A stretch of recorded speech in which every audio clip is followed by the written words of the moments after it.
Hi YouTube, it's the Frog Queen here, and today I'm reviewing The Forevers, written by Curt Pires and illustrator Eric Pfeiffer. This is another Black Mask Studios release. Surprise! So I've talked a little bit about Black Mask Studios in the past. I've reviewed The Skeptics just earlier this week.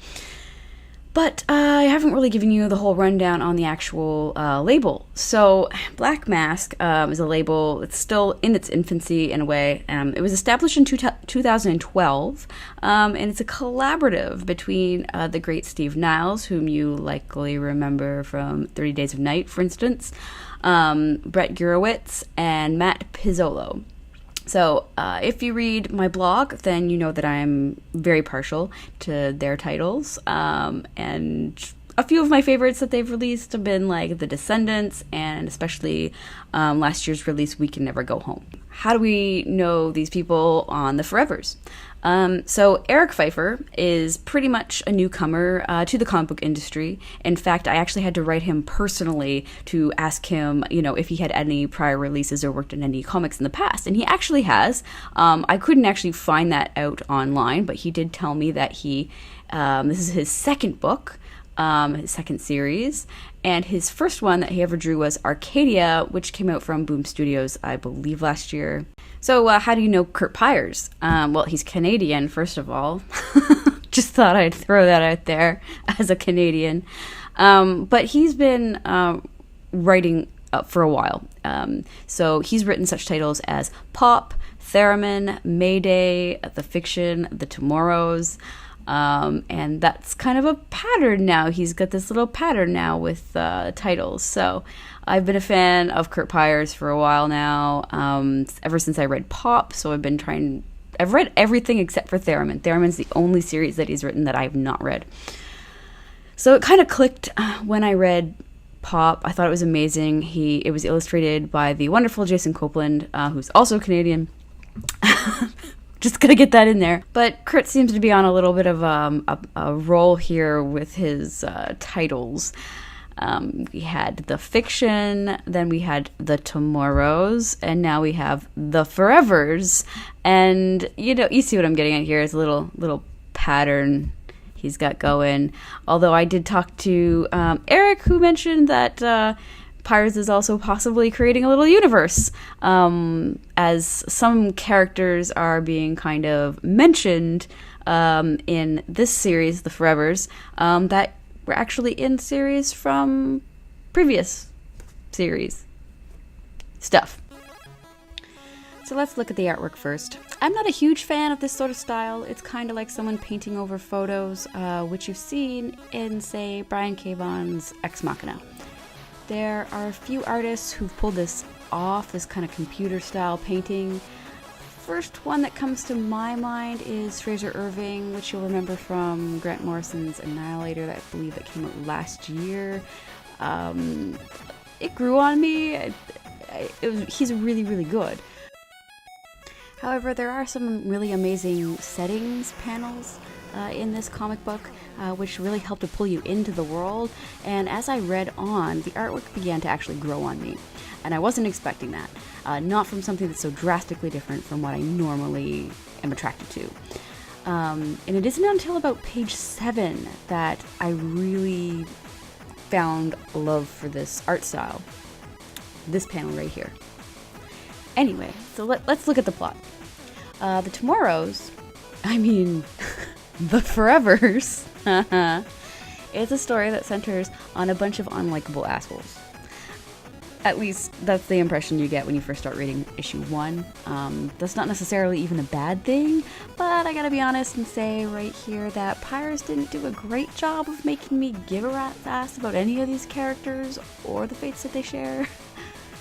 Anyway, the story starts out by alluding to some dark shit. Our main characters appear to have partaken in some kind of black magic ritual, and when reading on into the story, I suspect the ritual was there to make them all famous, and into junky, rich, self-loathing assholes, because that's what celebrity does, apparently. But beyond that, we don't really know that much. And it's only when I went and read the press release that my suspicions were actually confirmed regarding the plot. I mean, as far as the whole show don't tell rules go, Pires is doing a pretty good job, but a lot of things felt a bit unclear, and if you hadn't read the plot synopsis, which I only read after I read the actual comic, you might not really be able to follow what's actually going on. I was a little bit iffy, kind of lost at first. It's not until issue 2 that you really get sucked into any of the characters. I didn't really care about them at first, and then when I got into issue 2, even though they're all pretty much petty, loathsome smackheads, you actually kind of start to like them. Like this guy in the hospital bed, I kind of like him. He punched Robert Plant. As far as action goes, I would not say that this comic book series is an action-packed comic book series. There is a fair bit of drama. There are some major events, not that I will spoil them for you, but it's not really like a sort of action-packed kind of thing, and there's not a whole lot of movement. It's a more subtle type story, and the danger itself is presented in a very subtle way.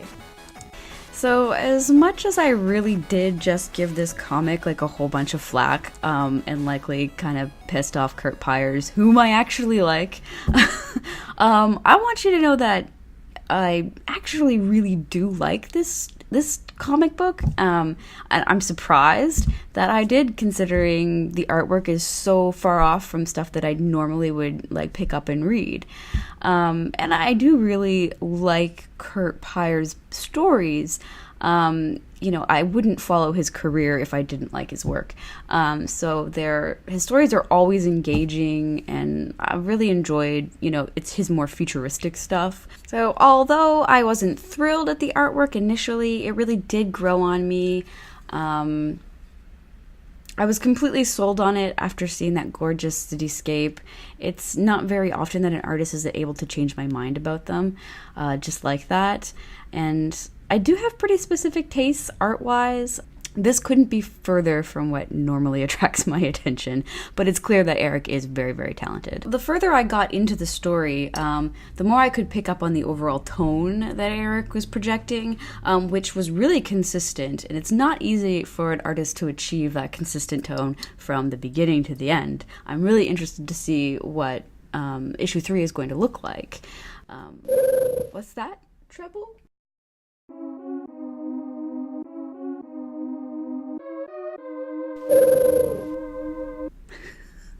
He wants to know when the next one's coming out. Well, unfortunately, you'll have to wait till January. The series is a limited 6-issue series, but it's also bi-monthly, so we have a little bit of a wait. But I think that I might scrounge up an interview with the creator somehow, and maybe that'll come up before issue 3 launches. So until next time, read something good. Bye.